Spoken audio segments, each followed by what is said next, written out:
So Sheikh, I heard the hadith that we should move or shake the index finger and look at it while tashahhud. However, during tashahhud, I look at the place of prostrations and I don't move or raise index finger because I am not used to do that.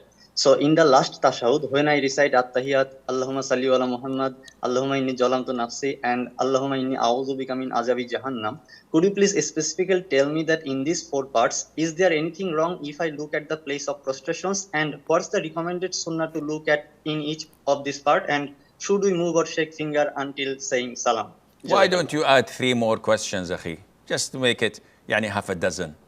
Maybe that would make it easier. We said only one question. Anyhow, the hadith of Wa'il ibn Hujr, may Allah be pleased with him, that the Prophet ﷺ used to point with his index finger, moving it, making dua with it.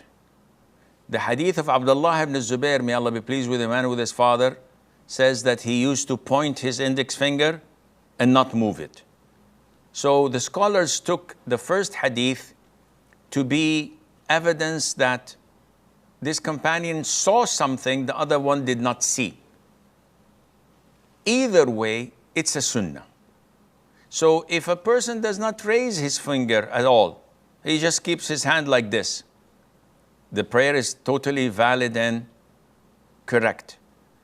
If he does this and moves it throughout the prayer, according to the hadith of Wa'il ibn Hujr, may Allah be pleased with him, then he is doing the sunnah.